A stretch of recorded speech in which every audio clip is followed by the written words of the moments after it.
Yeah, fabulous stuff. That was one live in session from Maida Vale. Hangman, followed by Curtain Call. Corey, are you there, mate? Yes, hello. A stupid question, because I've just heard you singing, so you're definitely there. How are you keeping, mate? You well? I'm all right. How are you? Yeah, I'm good, thanks. Yeah, still here, clinging on, all that kind of stuff. Would you mind introducing one to the world individually, please?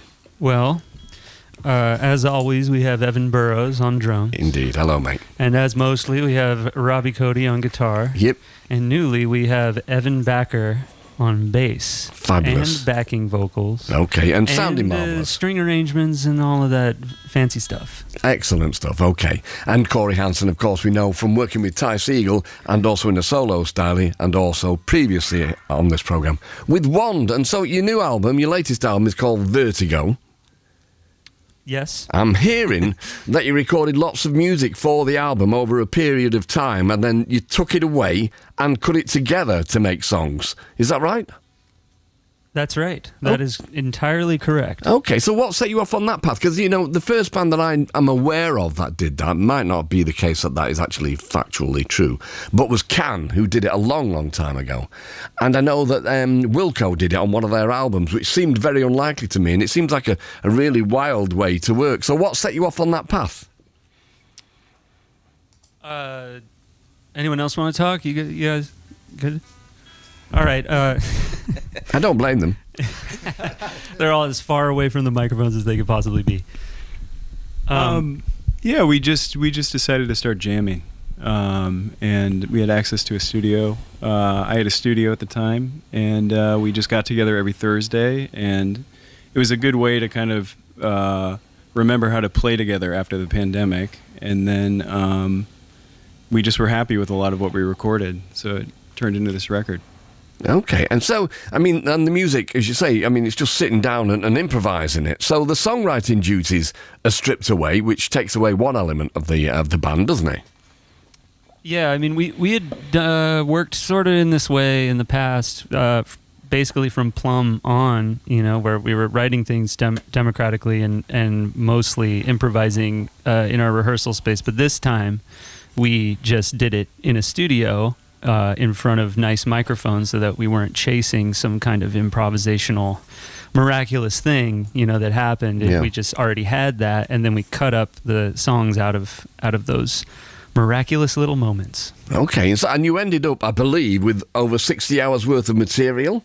That's correct, yes, on a hard drive. Right, okay. Was that not pretty kind of intimidating just to go through that and to try and pick out the best bits? And then, after that, you've got to arrange them and build songs from them? That was the hardest part for sure, was just sifting through all of the material and trying to figure out what the heck any of it was. And if any of it was going to turn into any kind of song, because they were all hour-long, 2-hour-long improvised pieces of music that were free form. We didn't have any prompts or, Yeah. It was all just get in it, and it was very casual, in that way, which I think comes across on the record, that it just feels more natural, some of those cut up Miles Davis records, the later Electric Miles records of the 70s that are so great. Yeah, I was thinking, for Wand it's different, for Miles Davis it's different. If Status Quo were to use this kind of principle, they'd just go away and record 60 hours worth of 12-bar boogie. It'd be quite easy to build a song out of it, wouldn't it? Well, it could be deceptively difficult. I'm glad to say we'll probably never find out. Were you tempted, or would you be tempted in the future to take it one step further? Because I know that Bowie, particularly whilst working with Eno, I think it was one of his ideas, probably his oblique strategies, whereby he would pick out random chords and just lay them out in front of the band, and the chord sequence just wouldn't make any sense to the musically trained ear, and that took it into a brave direction. Have you ever thought of doing anything like that, or changing the instruments, swapping instruments for something that you're not comfortable with? No, we don't like any fancy ideas like that. I think we like playing guitars and drums, and we're not into any of these bleak strategies, whatever you call them. Oblique, yeah. Well, so if Brian Eno was to me, yeah, if Brian Eno was to ring you tomorrow, you'd say, "I'm sorry, Bri, but no."